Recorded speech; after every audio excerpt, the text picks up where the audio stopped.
자, 드디어 자료구조, 이제 첫 자료구조를 이렇게 강의하게 됐네요. 노트 1에서는 이제 자료구조가 뭔지 대충 설명을 드렸고, 이제 두 번째 노트는 생각보다 좀 길게 했는데 C++11과 C++14에 있는 새로운 피처들, 여러분들이 알아두면 좋을 것 같은, 또 우리 수업 시간에 사용할 것 같은 피처들을 설명드렸고요. 드디어 이제 처음 자료구조를 설명드리는데, 제목은 배열이라고 써놨는데 배열이라는 용어보다는 리스트라는 용어로 생각해 봅시다. 그리고 그 리스트를 여러 가지 방법으로 우리가 구현을 해볼 건데, 처음에는 배열을 가지고 구현을 해볼 거예요. 그 다음에는 배열을 가지고 여러, 한 7가지 버전으로 만들어 볼 거고, 7가지 버전을 만들어 볼 거고, 그 다음에는 연결 구조라는 걸 배워서 또다시 그거를 리스트라는 걸로 리스트를 만들어 볼게요. 그래서 첫 시간에 말씀드렸듯이 추상 데이터 타입이라는 게 있고, 이 타입을 실제 구체적으로 구현한 것들이 자료 구조라 했죠. 그래서 리스트는 하나의 추상 데이터 타입이라고 보시면 되겠고, 이거를 구현할 수 있는 한 가지 방법이 배열을 이용하는 것입니다. 그래서 배열이라고 하는 것은 보통 일반적인 모든 고급 프로그래밍 언어에 자체적으로 들어있는 그런 복합 자료 구조입니다. 그러니까 복합 자료 구조라는 것은 int, n처럼 정수값을 하나만 유지하는 것이 아니라 동일한 종류의 값들을 여러 개 유지하는 거예요. 리스트라는 것도 마찬가지입니다. 우리가 리스트라는 자료 구조를 쓸 때 어떤 데이터를 하나 유지하는 게 아니라 여러 개, 학생들을 여러 명, 동물들을 여러 동물을 유지한다든지 여러 가지 있을 수 있죠. 그래서 그런 것을 이제 합니다. 그러면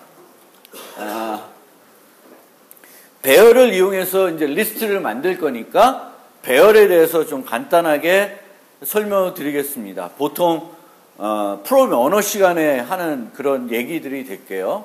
간단하게 넘어가겠습니다. 그래서 아까도 얘기했듯이 배열은 복합 타입입니다. 복합 타입.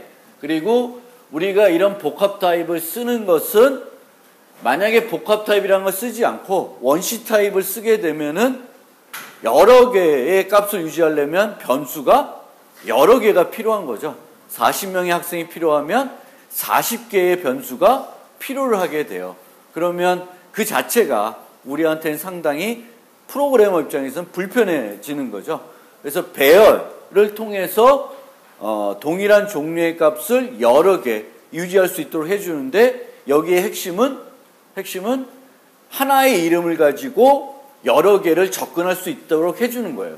그렇죠? 변수는 이름을 40개 쓰려면 다 달라야 되겠지. 스튜던트 01, 02 이렇게 돼야 되는데, 이제 배열에서는 스튜던트 해가지고 이제 접근을 하면 돼요. 접근을 하면 되는데, 이제 실질적으로 우리가 관심이 있는 것은 이 통보다는 개별적인 요소에도 관심을 많이 갖고 있습니다. 그래서 개별적으로 접근을 할 수 있어야 되겠고, 그 접근을 할 때 이제 뒤에 설명드려서 쓰는 것이 뭐라 그래요? 색인이라고 합니다. 그리고 그 색인이라고 하는 것은 정수값인데 몇부터 시작해요? 0부터 시작을 한다. 그래서 그 0부터 시작하는 이유는 C서부터 유래, 그 점도 있을지 모르겠는데, 하여튼 C, 우리가 처음 배운 C 언어에서 색인이 왜 0부터 시작하는지 아시죠? 그래서 주소 계산하는 것 때문에 0으로 시작하는 거죠. 그래서 첫 번째 요소는 이 배열이 가리키는 게 되겠고, 그러니까 주소 측면에서는 여기다가 더하기 영항값이 여기 되겠죠. 그 다음에 요 요소는 요만큼의 공간을 그 다음 하는 건데, 여기 보시면은 동질 구조이니까, 물리적으로 동질 구조이니까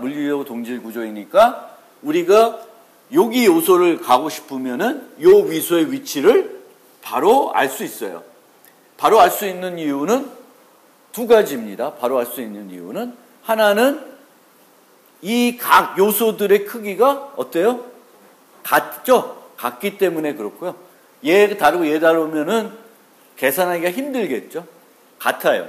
그 다음에는 배열이라고 하는 것은 여기저기에다가 각 요소들을 저장하는 것이 아니라 연속해서 저장을 합니다. 이 연속해서 저장하는 것도 이제 배열의 핵심이 되겠죠. 그래서 하나 이름 갖고 한다, 연속해서 저장을 한다, 동일한 크기 애들을 저장해 놓기 때문에 이제 색인을 갖고 접근할 수 있습니다. 색인을 갖고 접근하는데 얘를 접근하나 걸리는 시간은 똑같아요. 정수 계산 하나만 하면 돼요. 더하기 제로, 여기는 더하기 몇 하면은 이 위치를 알 수 있죠. 그 계산은 동일한 시간에만 되기 때문에 우리가 접근할 수 있습니다. 그래서 그렇게 얘를 접근하나 시간이 같은 것을 임의 접근이라고 해요. 임의 접근을 할 수 있다. 그래서 배열의 가장 큰 장점은 임의 접근을 할 수가 있다는 거예요. 나중에 배우는 연결 구조는 그것이 안 됩니다. 연속해서 저장이 되어 있지 않기 때문에 그래요. 자, 그래서 방금 말씀드린 것을 이제 중요 요소들을 다시 설명하면은 동질 구조. 물리적으로 같은 크기 애들을 연속해서 유지를 한다. 그렇지만 우리가 프로그램을 하다 보면은 논리적으로 저장되어 있는 값들은 같지 않을 수도 있어요. 우리가 어떻게 쓰냐에 따라서 다를 수도 있습니다. 학생 성적만 쭉 저장할 수도 있지만 일체형 배열 첫 슬롯의 개수를 유지하고 나머지에다만 데이터를 유지할 수도 있습니다. 그럼 처음에 들어있는 개수도 정수고 나머지도 데이터이겠지만 둘이의 데이터의 성격은 다를 수가 있죠. 그렇죠? 다를 수가 있어요. 그리고 문자 열 같은 걸 우리가 생각해 보면 C에서는 문자들 저장하다가 맨 마지막에 0이라는 문자를 저장해서 끝 위치를 나타내죠. 그러면 그 0이라는 값, 0이라는 0문자와 나머지는 타입 측면에서는 같지만 논리적인 어떤 의미는 다르다는 거예요. 그래서 그거는 한 가지 구분해 주시고요. 요소들 간의 순서가 정해져 있습니다. 어떤 게 앞에 있고 뒤에 있는지가 정해져 있고요. 그 순서가 중요한 경우도 있고 그렇지 않은 경우도 있어요. 그리고 요소는 그 위치에서 접근되는데 아까처럼 색인 0부터 시작한다. 그리고 배열의 용량은 컴파일 시간에 정해집니다. 그래서 배열의 용량이라는 거하고 크기라는 거를 저는 좀 구분해서 배열을 설명할 때 말씀드리는데 C 같은 경우에서는 int n 100이라고 하면은 이 배열의 용량은 몇이에요? 100입니다. 즉 정수를 100개 저장할 수 있습니다. 그런데 배열의 현재 크기는 얼마냐 그러면은 100이 아닐 수도 있어요. 현재는 내가 5개만 저장하고 있을 수 있습니다. 그래서 항상 배열의 용량과 크기를 C나 C++에선 잘 구분해가지고 활용을 하셔야 돼요. 물론 여러분들이 이제 C++ 같은 경우에 프로그램을 하다 보면은 배열을 안 써도 돼. 배열 안 쓰면 뭘 쓸까? 벡터라는 것을 쓰면은 그런 걱정을 좀 안 하셔도 될 수도 있어요. 근데 또 프로그램 하다 보면 벡터를 쓰더라도 용량하고 크기를 좀 달리할 수도 있습니다. 그래서 그 개념은 잘 생각을 하시고요. 자바도 배울 테지만 자바에서는 용량과 크기를 늘 가급적이면 일치시켜서 사용을 하게 됩니다. 그런 개념들을 우리가 언어마다 조금씩 다르기 때문에 알아두실 필요가 있고 특히 C 같은 데서는 용량과 크기를 잘 알아야죠. 왜냐하면 인자로 우리가 배열을 전달할 때 배열만 전달할 수가 없기 때문에 그래요. 배열의 시작 위치만 전달할 수가 없고 항상 용량 또는 크기 그 함수가 해야 될 일에 따라서 용량 또는 크기를 줘야지만 제대로 프로그래밍을 할 수 있겠죠. 그 다음에 이제 가장 큰 장점은 임의 접근을 제공한다. 바로 간다.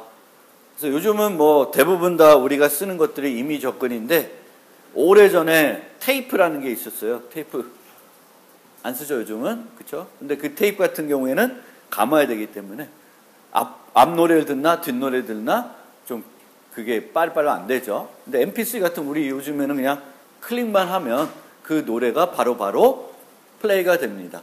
시간이 뭐 차이 나는 것도 아니고요. 그런 것들이 임의 조건이 된다. 왜 임의 조건이 되냐? 용량 고정, 연속된 공간. 이렇게 이해하시면 되겠습니다. 그래서 C프프에서는 이제 정적 배열을 만들 수도 있고 동적 배열을 만들 수도 있겠죠. 그러니까 정적 배열은 그 위치에서 배열을 생성하는 겁니다. 배열을 생성하고 이제 고정이 되는 거고요. 동적 배열은 그러니까 정적 배열은 또 컴파일러 입장에서는 그 용량을 어떻게 알 수 있는 거죠. 그 코드를 보면 알 수 있습니다. 컴파일러 입장에서도 저희도 알 수 있고, 동적 배열 같은 경우에는 실제 프로그램이 진행돼야 얼마나 큰 크기를 확보하는지를 알 수도 있죠. 사용자한테 물어봐서 그 값을 받은 다음에 그만큼의 공간을 확보해가지고 사용할 수가 있잖아요. 동적 배열이라는 게. 그래서 그렇습니다. 그래서 여기서 함수 스택 영역에 생성된다. 이렇게 함수 안에서 우리가, 물론 이게 꼭 함수 안에서 아니라 C 같은 데서는 글로벌하게 할 수도 있죠. 그런데 만약에 지난번에 언급을 약간 했던 것 같기도 한데 자료구조인지 자바인지는 잘 모르겠고, 그때 말씀드린 게, 만약에 C에서 어떤 함수 안에서 100개, 1000개짜리 배열을 만든다. 지역 변수로 정적으로 만든다. 그러면 그런데 더 그런 게 그 함수를 프로그램 내에서 여러 번 호출한다. 그럼 호출할 때마다 100개, 1000개짜리의 공간을 스택에다가 확보를 해줘야 되는 거죠. 그거는 효율성이 떨어질 수가 있습니다. 그래서 그런 거를 만회하기 위해서 우리가 지역 변수에 스태틱을 붙여줄 수 있죠. 그러면 수명이 함수 수명이 아닌 프로그램 수명이 되기 때문에, 다른 공간에서 만들어지기 때문에 약간 효율성을 높일 수도 있습니다. 그래서 용량 크기 항상 구분해 주시고요. 그리고 정적 배열은 해당 함수 내에서는 배열로 인식되지만 다른 함수 전달할 경우에는 배열로 인식되지가 않습니다. 주소만 전달이 되게 돼 있어요. C에서의 개념이 그렇고요. 이제 그 뒤로 나오는 것들은 그렇지 않죠. 벡터 같은 경우에는 그 자체가 뭐예요? 객체예요. 그러니까 객체는 상태를 유지하고 있으니까 그 객체를 함수에 전달해도 그 함수에서 그 객체의 상태들을 어떻게 알 수 있겠죠? 사이즈를 부른다든지 알 수가 있습니다. 근데 이제 원시 배열, 우리가 이제 C부터 그 언어 자체에 들어있던 그런 배열들은 배열을 인자로 전달할 때에는 그 함수에서는 얘가 오는 게 그냥 정수 포인터인지 배열인지를 구분할 수가 없어요. 그래서 그거를 구분하기 위해서 항상 뒤에다가 하나를 더 주죠. 크기나 용량을 주어서 올바른 프로그램을 할 수 있도록 하게 됩니다. 그래서 정적 배열의 초기화는 여러 형태로 할 수도 있습니다. 할 수도 있는데 주로 이제 이런 형태, 요 두 가지, 요 형태를 요즘은 많이 쓴다. 초기화, 그 C프프11부터는 초기화하는 방법을 가급적 통일시키려고 그 문법을 만들었기 때문에, 여러분도 11 이후 거를 쓰면은 예전 방식으로 써도 되겠지만 가급적이면 C프프에서 권장하는 중괄호를 이용한 초기화를 하시고, 제가 말씀드렸듯이 그때 오토나 몇 가지에 대해서는 조금 잘못 해석될 수 있으니까 그런 데에서는 예전 방식이나 가로를 쓰시면 됩니다. 그리고 용량보다 적은 개수의 초기값 제시할 수도 있고요. 이게 특징이고요. 이 경우는 나머지는 이제 이 정수일 때는 0으로 초기화 되겠죠. 그래서 우리가 0으로 초기화할 때는 이렇게 하면은 40개가 다 0으로 초기화되죠. for loop 돌릴 이유는 없죠. 근데 0이 아니라 다른 값으로 초기화 싶으면은 for loop나 이런 걸로 해야 되겠지. 그리고 이 C++이나 C에서 요 배열 이름들은 상수 포인터예요. 그러니까 이 상수 포인터라는 건 배열의 시작 주소를 이 이름들이 가리켜서 여러분들이 배열에 접근할 수 있는데 요거죠. 얘는 여기를 가리킨다고 치는데 요 값은 못 바꾸게 되어 있습니다. 못 바꾸게. 왜냐하면 바꾸게 되면은 동작을 제대로 안 하겠죠. 그렇죠? 그래서 생각해 보시면 동작을 안 하게 됩니다. 그런데 이제 또 객체화되면 그렇지 않을 수도 있다. 대입이 가능하다. 이런 것을 또 우리가 생각해 보시면 돼요. 그래서 이런 것들이 안 되는 거죠. 그리고 포인터와 배열. 또 C와 C++에서는 배열을 처리할 때 포인터를 써서 처리하기도 하죠. 그래서 요 A라는 이름이 상수 포인터니까 그와 똑같은 포인터들을 만들어서 사용할 수 있습니다. 여기 컨스트가 요거하고는 어떤 차이일까요? 여기 있겠지만, 그렇죠? 요 P는 A랑 동일한 형태가 되겠죠? P 자체가 컨스트인 거예요. 그래서 P가 A를 가리키려 한다면은 P는 다른 걸 가리킬 수 있어요? 못 가리킵니다. 근데 밑에 거는 Q가 컨스트가 아니라 Q를 통해서 접근하는 배열 자체를 Q를 통해서는 뭐예요? 수정을 못하게 하는 거죠. 그래서 컨스트를 두 번 쓸 수도 있어요. 복잡하겠지만 쓰는 게 쓸 수도 있습니다. 기본적으로는 또 우리가 그냥 컨스트 빼먹고 많이 안 쓰죠. 특히 뭐 배열에 있는 한 요소들을 이렇게 이동해 가면서 포인터로 쓰려고 그러면 컨스트 포인터가 되면 안 되니까. 그렇죠? 그러니까 그 포인터 자체가 다른 걸 못 가리키게 하면 안 되니까 바꿔가면서 하게 되겠죠. 그래서 여기서 이제 C에서 가장 여러분들이 힘들어하는 것 중에 하나가 이제 이 더하기 포인터 연산이 되겠죠. 그래서 더할 수가 정수를 더할 수가 있고 A 더하기 4는 A 값에다 4를 더하는 것이 아니라 주소 개념이죠. A가 정수면은 더하기 4가 4 곱하기 정수 크기가 더해지는 거죠. 주소가 이렇게 되니까 잘 생각해서 쓰시기 바랍니다. 항상 포인터를 우리가 배열을 쓸 때 안 써도 돼요. 배열 대신에 그냥 이 배열 연산 이거 갖고 할 수도 있는데 이제 간혹 보면은 배열로 쓰는 게 코드가 좀 간결해진다든가 아니면은 뭔가 필요에 의해서 할 때도 있습니다. 그래서 굳이 안 써도 되는데 쓸 필요는 없어요. 그러니까 이거보다는 A4보다는 A2가 훨씬 더 뭐랄까 리더빌리티가 저는 더 좋다고 생각이 됩니다. 그래서 연산사를 쓰고 또 한 가지 아실 것 같은데 말씀을 드리면 프로그래밍 언어에서는 선언할 때 쓴 그 기호를 사용할 때 보통 쓰게 됩니다. 그래서 우리가 배열 선언할 때 이 기호를 쓰면 사용할 때도 쓰고, 그렇죠? 포인터도 별표로 포인터를 선언할 때 쓰죠. 그러면 사용할 때도 별표를 활용해요. 그래서 그게 늘 그렇게 언어들이 그렇게 만들어지니까 그거는 또 그냥 참고적으로 알고 계시기 바랍니다. 그래서 언어를 우리가 정의할 때 어떻게 쓰냐? 레퍼런스 정의할 때도 이 앰퍼센트 쓰죠. 그러면 사용할 때도 또는 그렇게 쓰게 됩니다. 안 쓰는구나 그때는. 죄송합니다. 그리고 이 인자 전달할 때 이제 아까 얘기한 것처럼 함수에서는 배열로 인식을 못하기 때문에 크기 또는 용량을 반드시 정렬해야 되겠고 변경할 필요 여부에 따라서 수정이 필요한지 여부에 따라서는 const 키워드 붙여주시면 돼요. 그래서 C부터 배열은 어떻게? call by value로 전달할 방법이 없습니다. 그렇게 언어를 만들었죠.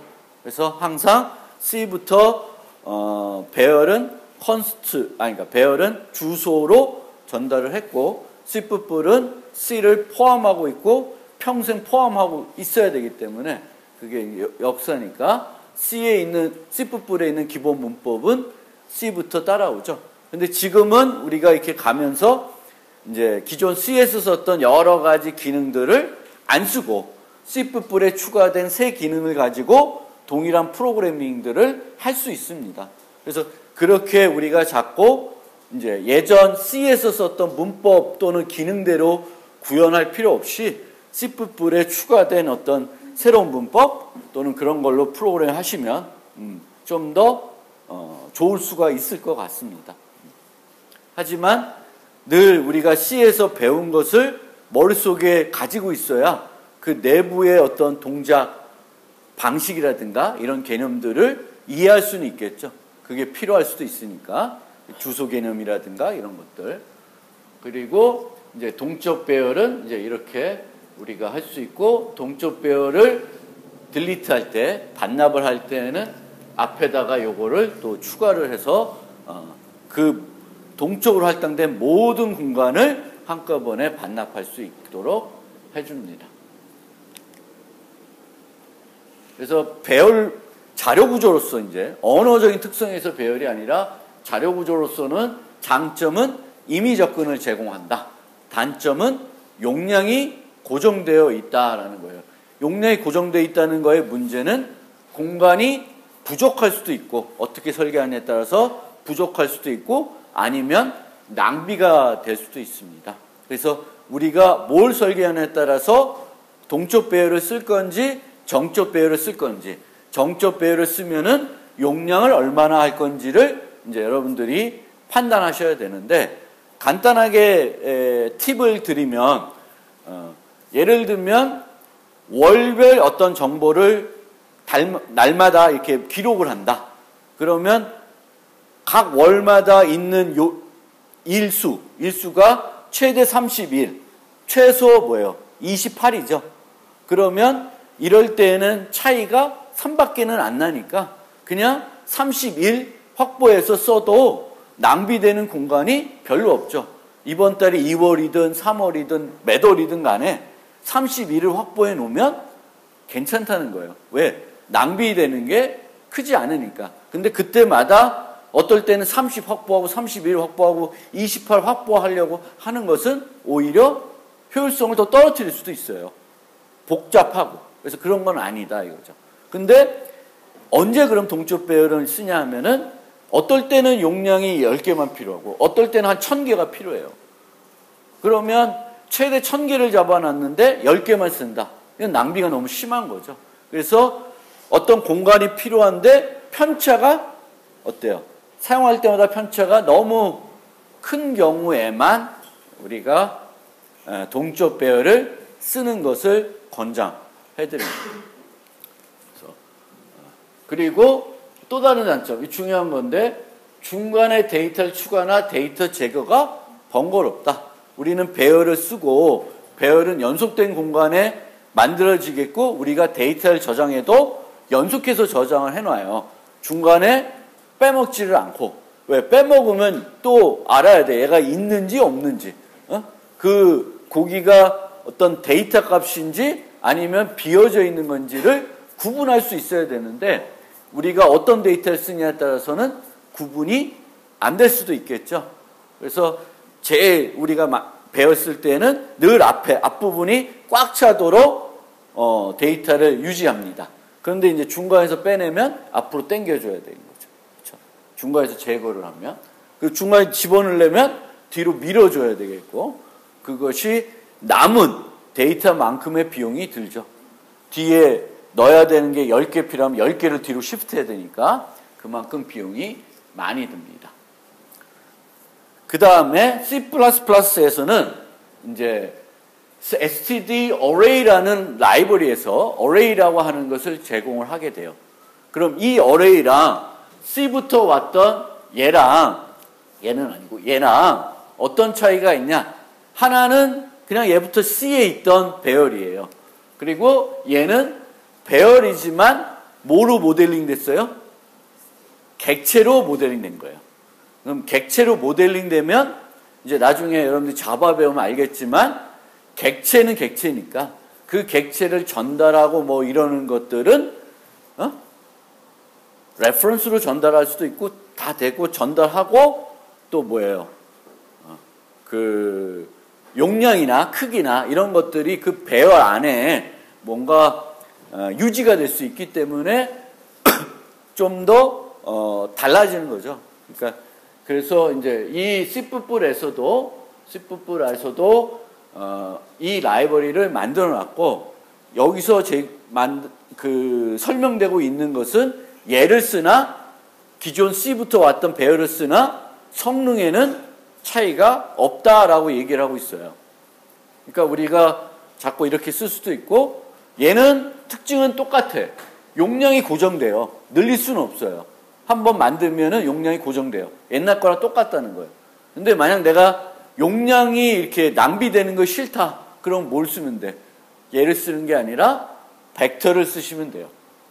그래서 배열이라는 원시가 있고 C++11 이후부터는 std array라는 타입이 하나 더 있고 벡터라는 게 있고 요 array를 쓸지 벡터를 쓸지는 array는 기존 배열과 똑같은데 객체화한 거고 벡터는 동적 기능을 갖고 있죠.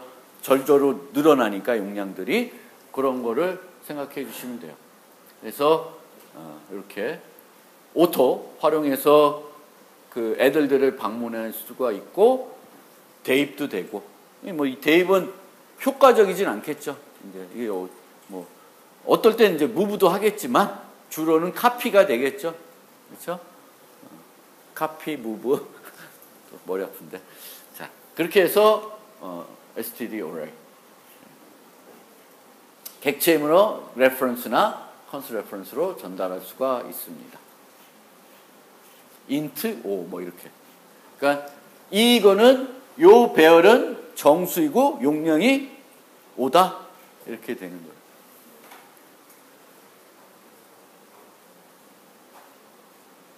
그래서 한번 참고해 주시고 나중에 한번 프로그램 짤 때 일반 배열 대신에 std array 갖고도 간단한 걸 짜보시고 한번 비교해 보시면 괜찮을 것 같아요. 이제 리스트, 이제 핵심. 이제 배열의 특징, 언어적인 특징, 자료 구조로서의 특징을 설명드렸습니다. 근데 우리가 이걸 가지고 이제 뭘 하려고 그러냐면은 첫 번째, 이번 학기에 배우는 첫 번째 자료 구조인 리스트, 아니 첫 번째 ADT인 리스트를 이제 설명드리려고 그래요. 리스트는 동질 구조이고 구조에 있는 모든 요소가 이것도 물리적으로 같다라는 거지. 논리적으로는 아까처럼 다를 수 있어요. 그리고 요소들 간의 선형 관계가 존재합니다. 첫 번째 요소를 제한 모든 요소는 선행 요소가 있고 마지막 요소를 제한 모든 요소는 후속 요소가 있다. 뭐 당연한 건데 이게 리니어하다라는 거예요. 리니어. 그리고 우리가 나중에 리니어한 거 말고 비선형, 넌 리니어한 구조들, 그러니까 트리 같은 거, 자식이 여러 개가 있는 거죠. 그럼 자기의 선행이 이제 같은죠. 이제 뭐 후속 요소들이 하나가 아니라 여러 개가 있을 수 있는 그런 구조가 되는 거죠. 리스트 요소 있는 요소의 개수를 리스트의 크기라고 해요. 이제 크기, 용량 크기, 요것도 잘 구분해서 필요했고 리스트는 정렬되어 유지할 수도 있고 그렇지 않을 수도 있습니다. 그러니까 내가 어떤 식으로 할 것인지에 따라서 정렬, 비정렬, 그것도 그 선택도 상당히 중요한 선택이 될 겁니다. 비정렬 리스트, 정렬 리스트. 그러니까 내가 어떤 연산을 중요시하냐에 따라서 정렬로 하는 것이 유리할 수도 있고 비정렬로 하는 게 유리할 수 있어요. 보통 비정렬은 어떨 때 편할까요? 뭐가 편할까요? 리스트에 데이터를 추가하고 제거할 때가 편합니다. 그렇지만 비정렬되어 있으니까 검색하고 뭔가 데이터를 추출할 때는 비정렬이 불리할 수가 있어요. 정렬은 정렬되어 있으니까 넣을 때는 비효과적일 수 있어요. 왜냐하면 중간에 넣어야 되잖아요. 그리고 그걸 배열로 구현하면은 뒤로 당겨야 되니까 그렇게 됩니다. 하지만 정렬되어 있다면 제일 큰 값, 제일 작은 값 이런 거는 쉽게 알 수 있죠. 제일 뭐 어떻게 정렬되어 있다든지에 따라서 제일 큰 값은 맨 앞에 있을 수 있고 맨 뒤에도 있을 수 있고 그 두 개만 알면 범위도 알 수도 있고 그렇죠? 이 배열에 저장되어 있는 범위, 최소값, 최대값을 알 수가 있죠. 그래서 그런 것들 그리고 정렬 리스트에서 요소가 복합 타입일 경우에는 이게 집어넣는 게 정수처럼 그냥 값 하나가 아니라 또 그 자체가 복합 타입일 수가 있죠. 구조체 같은 거, 클래스 같은 객체 같은 거 그러면 이제 기준이 되는 키가 존재하겠죠. 학생들을 넣는데 성적 순으로 정렬할 수도 있고 키 순으로 정렬할 수도 있고 이름 순으로 정렬할 수도 있고 뭐 나이 순으로 뭐 여러 가지 기준들이 있겠죠. 이렇게 됩니다. 그리고 이제 이 리스트를 구현해라라고 했을 때 우리가 고민해야 되는 지점들이 몇 가지 있는데 중복 허용 여부. 그러니까 5라는 정수만 유지하는 건데 5라는 것을 이미 집어넣었는데 또 넣어야 돼. 또 5를 넣으라 그러면 또 넣어야 되는 건지 안 넣어야 되는 건지. 그거는 이제 뭐 성격에 따라서 달라요. 우리가 뭐 뜀박질한 기록수를 넣으면은 예전에 5를 한번 한 거랑 뒤에 5를 한 거는 필요한 데이터가 있을 수 있죠. 그렇죠?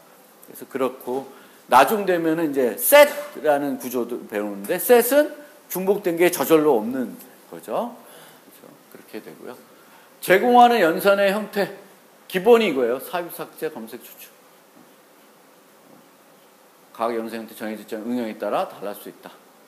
주어진 키값을 가진 요소를 삭제할 수 있고 특정 위치에 저장된 요소를 삭제할 수도 있습니다. 그러니까 맨 뒤에 있는 걸 삭제해라. 어떤 뭐 세 번째를 삭제해라. 이런 게 어떤 요구사항일 수도 있고 김상진을 삭제해라. 이런 게 요구사항일 수도 있어요. 그럼 그런 요구사항에 맞는 그런 것들이 되어 있는 자료 구조들을 우리가 찾아야 되겠죠. 아니면 만들든가. 그리고 저장된 요소가 원시 타입이 아닌 복합 타입이 있는 경우에는 보통은 복사본을 유지하는 게 기본일 거예요. 왜냐하면은 그렇지 않으면은 집어넣었는데 내가 모르고 집어넣을 때 사용한 데이터를 수정을 하면 뭐가 같이 수정이 돼? 들어가 있는 데이터도 수정이 되는 거죠. 같은 애니까. 근데 복사본을 넣게 되면은 내가 집어넣을 때 사용한 객체나 데이터를 그 뒤에 수정을 하더라도 들어가 있는 데이터 자체는 수정이 안 되죠. 그렇죠? 그래서 그런 것들도 상당히 자료 구조를 구현할 때 어렵게 해준 요소예요. 그러니까 얘랑 저 위에 있는 거, 중복 허용 여부랑 요 두 개가 이제 구현할 때 어렵게 만드는 요소가 될 수 있어요. 특히 비정렬 리스트에서는 중복을 허용하지 마라 그러면은 집어넣을 때 어떻게 돼? 의미가 없죠? 비정렬 유지하는 게 어떻게 하면? 그렇죠? 그러니까 찾아야 되는 거지. 원래 넣을 때 비정렬 리스트면은 넣을 때 뭘 해야 돼? 있는지 없는지 봐야 되죠. 근데 정렬되어 있지 않으면 있는지 없는지 보려면 항상 비용이 얼마 들어? n 있는 요소의 개수만큼 들어가는 거예요. 정렬되어 있으면 뭘 할 수 있어요? 이진 검색을 할 수 있죠. 가장 빠른 검색을 해서 있는지 없는지 보고 이제 그 위치에다 넣으면 되니까 이제 그런 것들을 우리가 해야 됩니다. 자, 그러면 컴퓨터를 좀 켜서 한번 같이 처음으로 만들어 볼게요. 좀 만들다가 약간 쉬고 계속 만들어 보겠습니다. 키는 동안 여기 잠깐만 설명 드리고 있게요. 그래서 내부적으로 우리가 이제 배열을 이용해서 구현을 할 겁니다. 배열을 이용해서 구현하는데 처음에는 용량 한정한 버전으로 하겠습니다. 용량을 한정한 버전으로 비정렬 리스트.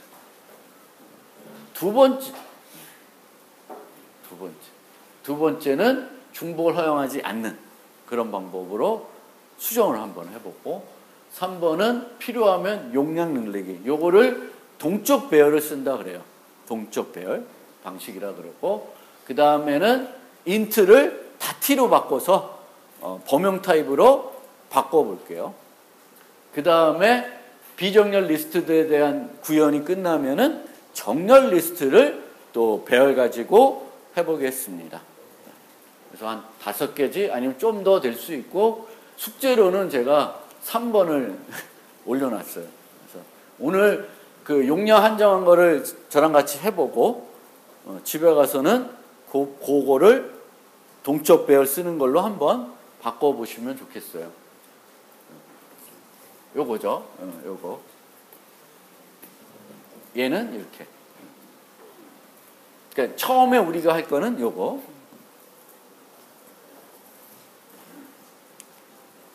그러면 우리가 만들 그 메소드들은 꽤 많아요. 꽤 많은데 간단한 것도 있고 고민이 좀 되는 것도 있고 그렇게 어려운 건 아니에요.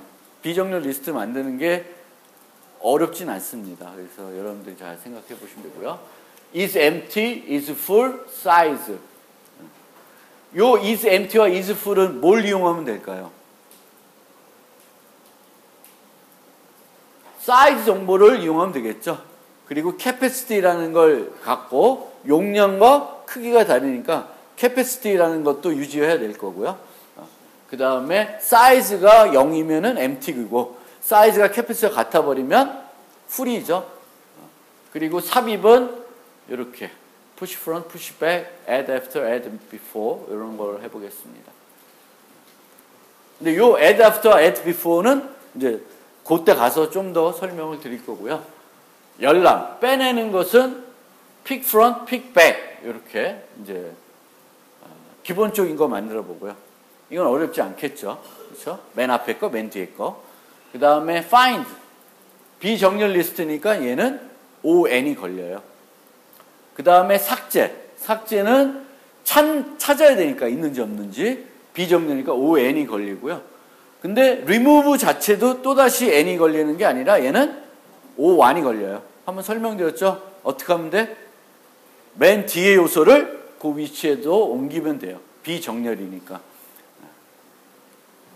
자, 켰으면 내가 안 켰네.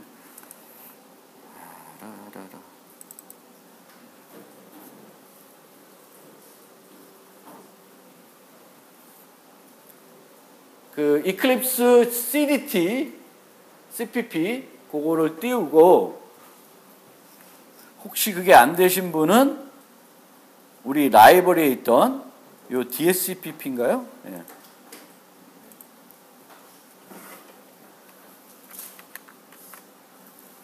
얘를 카피해서 만들어 보겠습니다.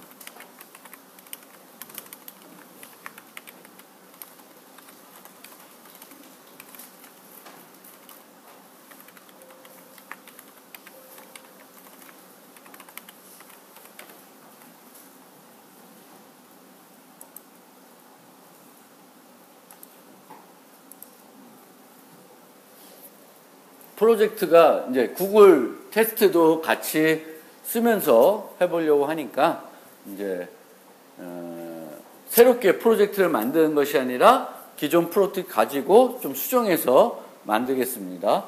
저 파일은 그 EL가도 있고요. 여러분들이 가지고 있을 수도 있고 그렇습니다.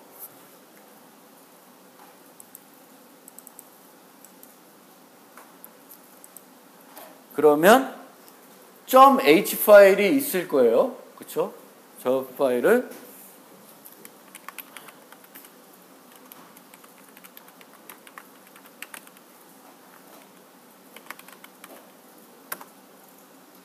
unsorted array list로 바꾸겠습니다. 그리고 안에 있는 코드는 다 지우고요. 클래스 이름을 unsorted array list 이렇게 이름을 지겠습니다.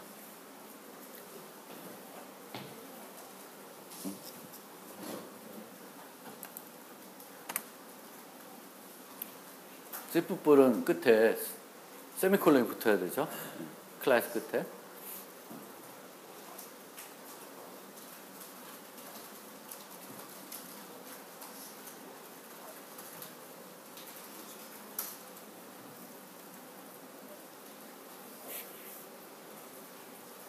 잘 안 되시거나 그러면 손 들면 조교분들이 좀 도와주세요.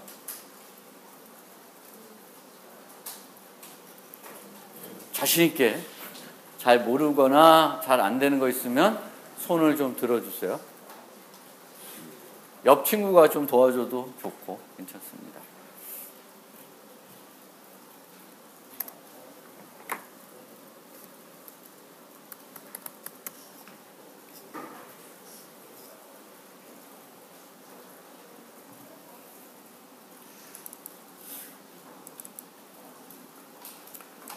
Unsorted Array List라는 클래스, 이렇게 빈 클래스를 하나 만든 다음에는 요 테스트 CPP도 테스트를 두 개 있는데 두 개를 지우고요. 하나만 지우고 안에 내용 지우고 여기다가 Unsorted Array 리스트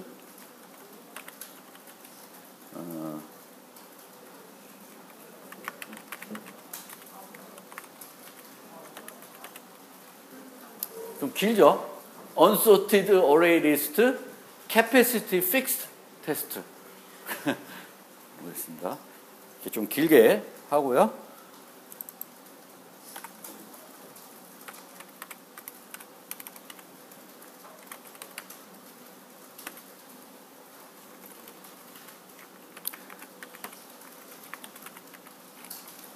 제일 쉬운 게 뭘까요? 배열에서 데이터를 추가하는 게 맨 뒤에다 추가하는 게 제일 쉽죠. 그렇죠? 그래서 푸시백 테스트를 먼저 해볼게요.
처음에는 아직 안 만들었으니까 당연히 에러가 나겠죠. 그렇죠? 근데 우리가 어레이 리스트를 만들면서 모든 기능들을 다 만들고 테스트를 할 수도 있는데 테스트 드리븐 프로그램이라는 것은 하나의 요소를 만들 때마다 관련 테스트를 만들어서 테스트하고 그 다음 거 만들고 이런 식으로 할 거예요. 그래서 수업 시간에도 가급적이면 그렇게 하려고 그래요. 그래서 배열로 우리가 그 어레이 리스트를 만들 때 가장 쉽게 만들 수 있는 게 푸시백. 여기. 푸시백하고 이제 푸시백 그 맨 뒤에 넣는 거예요. 배열 맨 뒤에 넣는 거고 pop백은 맨 뒤에 있는 걸 빼내는 거예요. 근데 이 팝백을 설명드릴 때 그 한 가지 차이점이 있을 수 있는데, 벡터 같은 경우에는 팝 할 때는 제거만 하고 그 값을 안 돌려줄 수도 있어요. 근데 우리가 만들 것은 팝백을 하면 그 위치에 있는 값도 제거하지만 거기에 있던 위치 값도 그거의 결과로 돌려주는 그런 거를 하겠습니다. 그래서 하셔야 될 일이 저 DSCPP 그 인터넷에 있는 거 다운받아서 실행을 해보시고, 실행이 잘 되면 그걸 카피해서 프로젝트 하나 만들고, 그 프로젝트 만든 다음에 그 안에 보면 이제 두 가지 그 파일들이 있는데, 요 파일도 안 바꿨나? 얘도 rename unsorted array test. 그래서 항상 이런 식으로 프로그래밍을 계속 해야 될 것 같아요. 왜냐하면 우리가 프로젝트 만들 때마다 구글 테스트를 되도록 넣어놓고 뭐 세팅 다 바꾸고 이러려면은 상당히 버겁습니다. 버겁기 때문에 이렇게 하시면 되겠고, 그 본인 노트북 갖고 계신 분은 좀 이따 제가 또 잘 안 되면 쉬는 시간에 설명을 드릴게요. 좀 진행을 합시다. 자, 그러면 이제 이 alltest.cpp는 항상 안 바꾸는 거예요. 얘는 뭘 하냐면 이 파일에 있는 모든 테스트를 실행하겠다는 거예요. 지금 근데 테스트는 하나밖에 안 만들어 놨고요. unsorted 와서 이제 하나씩 간단하게 몇 가지만 만들어 보고 테스트를 해 보겠습니다. 자, 필요한 값이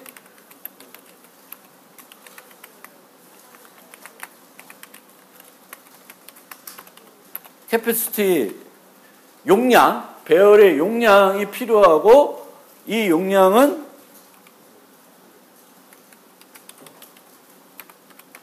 그리고 얘는 이 맥스 캐패시티는 각 배열을 리스트를 만들 때마다 달라지나요? 안 달라지나요?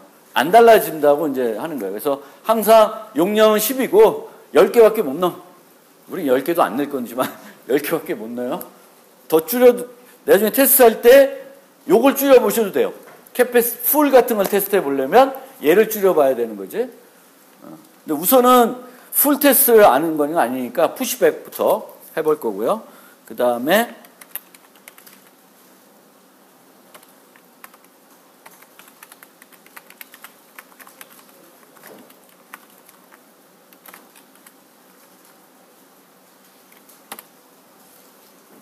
여기도 만약에 0으로 초기하고 싶다 그러면은 여기다가 어떻게 하면 돼? 가로 열고 0 넣어주셔도 되죠.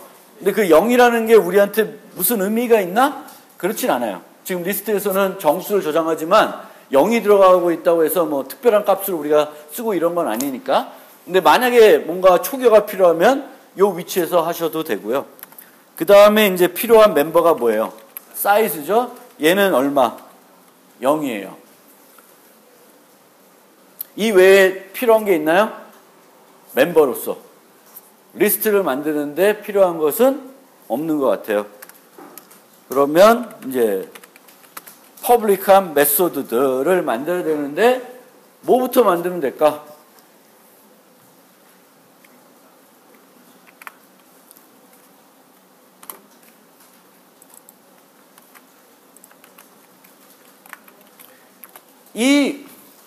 이 unsorted array list라고 하는 리스트의 기본 생성자에서 할 일 있나요? 없죠? 없어요.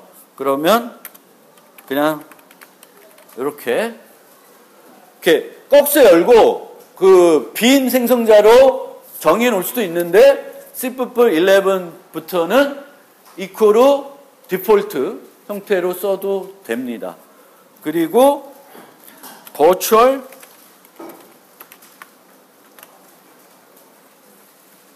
unsorted list, 소멸자. 얘도 뭐 할 거 있나요?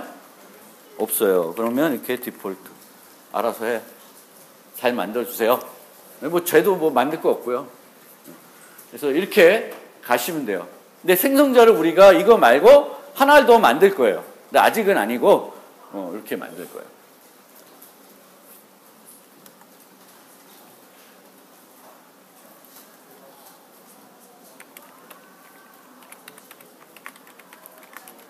이 c뿔은 변수 이름하고 그 함수 이름을 같이 못 만드나요? int 사이즈라고 못하죠.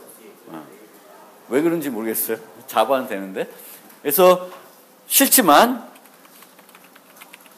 get 사이즈는 return 사이즈로 하고요. full is full은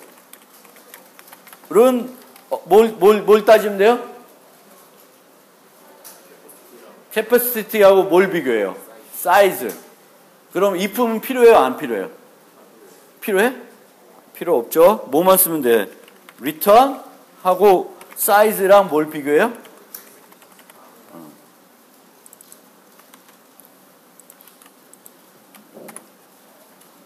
자, 빠른가요? 너무? 빨라요? 아이씨. 타이핑 느려요? 네, 열심히 치세요. 근데 지금까지는 뭔가 어려운 건 아니고 제가 앞에서 그냥 말로 떠들고 여러분들이 저보다 앞서가도 돼요. 그렇죠? 앞서가도 뭐 is empty 여기까지만 치고 좀만 기다리겠습니다.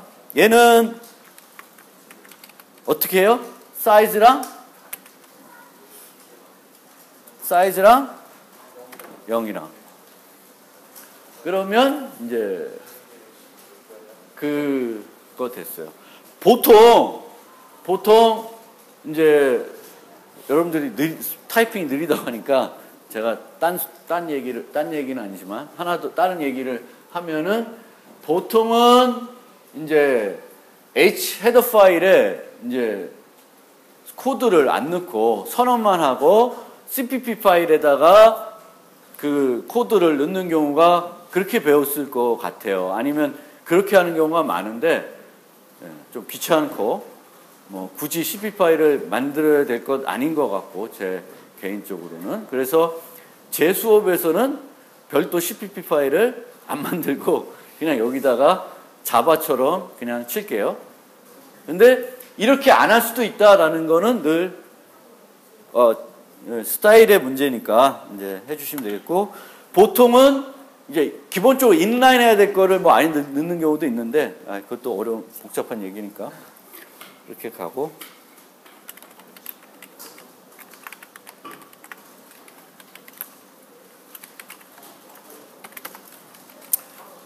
이제 제일 처음으로 어려운 거 푸시백.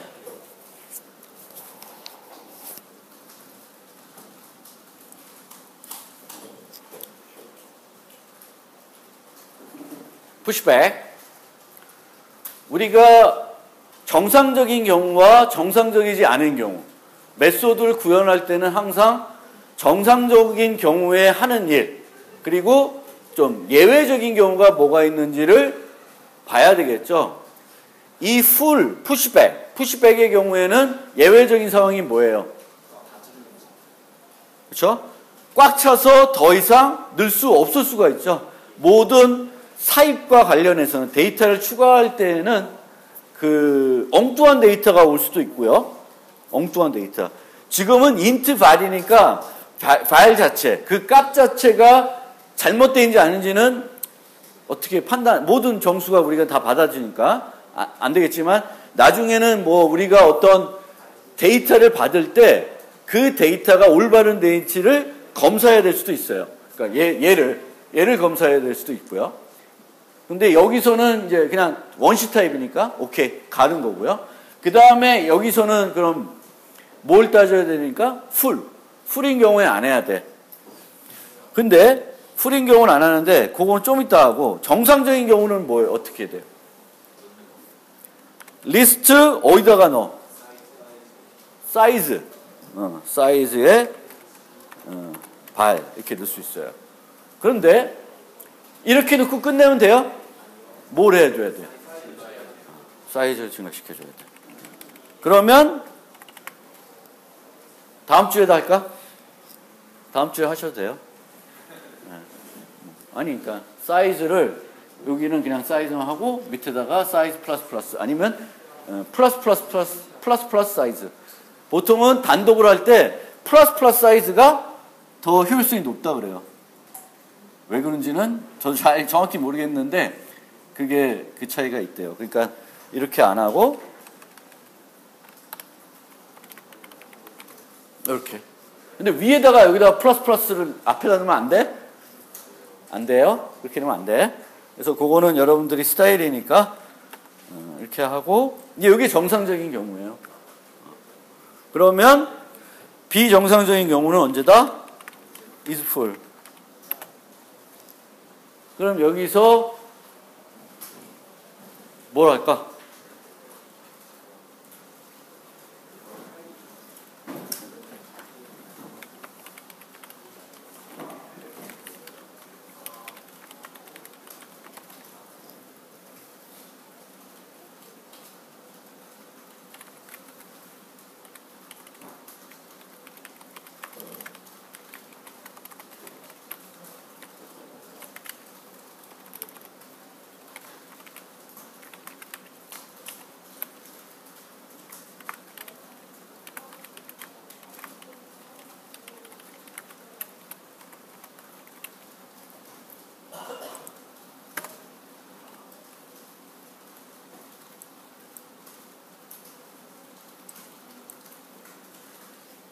너무 길게 썼나? 그래서 표준 예외를, 근데 CPP 보니까 이렇게 표준 예외들이, 이름들이 다양하지 않더라고요.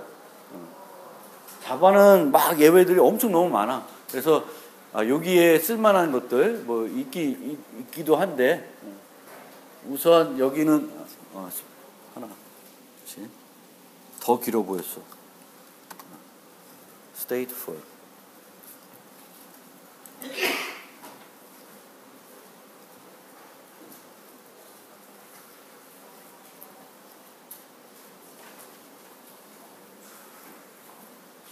어렵나요? 어려운 건 아니라고 보여지고요. 아니어야 되는 것 같고요. 마지막 첫 번째 테스트를 하기 위해서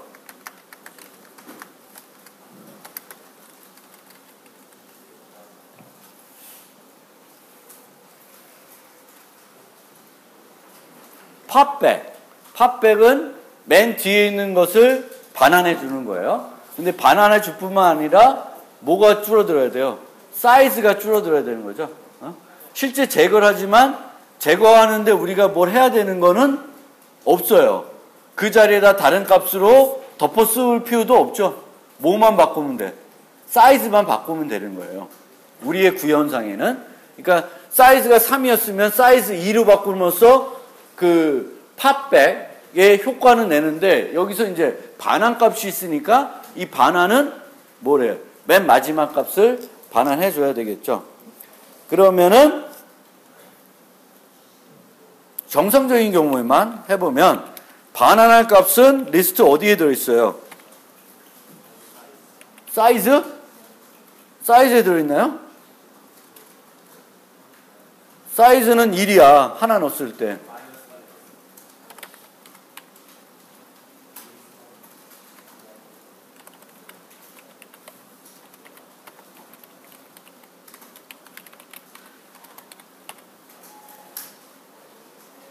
사이즈 마이너스 1이 맨 뒤에요. 왜? 우리는 세기를 0부터 시작하니까 맨 뒤는 마이너스 1입니다. 그럼 걔를 리턴해 줘야 되는데 물론 더 짤막하게 짤 수도 있어요. 뭐 그 여러분 알아서 하시는데 흐름을 설명드리는 거예요. 그래서 반환할 값을 임시적으로 잠깐 갖고 있고 사이즈를 바꿔주고 그 반환할 값을 이제 보여주는 거예요. 이거를 꼭 이 세 개 라인이 필요하지는 않습니다. 그러니까 여러분들은 그거는 알아서 구현하시고, 얘는 언제 문제돼요? is full? 아니, is empty일 때 문제가 되겠죠.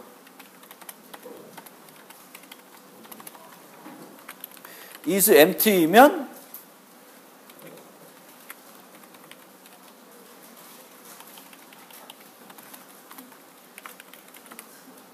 empty.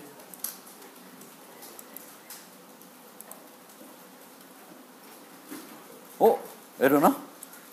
왜 에러나?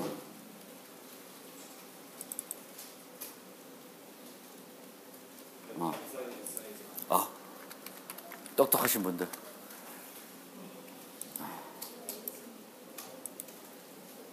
빌드 프로젝트 할 때도 여기서 빌드 하지 마시고요. 빌드 오라면 모든 매달 하니까 이제 여기서 빌드 프로젝트 하시고 시작은 하면은 언소트 한 테스트가 실행됐고 테스트에 아무 문제가 없다고 나왔어요. 5, 3, 2 넣고 빼니까 거꾸로 나오겠죠. 5가 5, 3, 2 이렇게 들어있는 거고 우리 빼내면 2, 3, 5 이렇게 빠지겠죠. 그래서 이렇게 보시면 되겠고 우리가 테스트 만들 때 이제 많이 쓰는 게 assert equal이에요. 그러면 요 값하고 요 값이 같으면은 테스트가 만족된 거고 틀리면은 테스트를 통과 못하고 이제 에러 메시지가 나올 겁니다.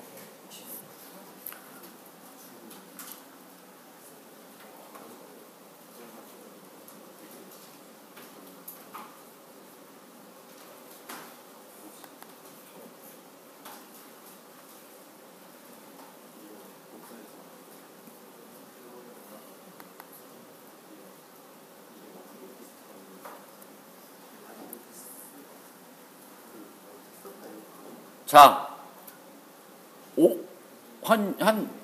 조금만 쉴게요. 지금 안 되신 분도 있어서 한 5, 6분 쉴 테니까 잘 안 되신 분들은 손 들면 저도 조교도 다 돌아다니면서 확인해 드릴게요. 그래서 자기가 다 같이 쳐가지고 실행을 했는데 이렇게 구글 테스트가 잘 실행이 됐으면 이제 만족하고 쉬시면 되고 이게 안 되신 분들은 좀 손을 들면 돌아다니면서 한번 봐드릴게요. 뭐가 문제가 있는지. 그래야 좀 더 추가 진행이 될 것 같아요. 안 되시는 분. 참, 그래.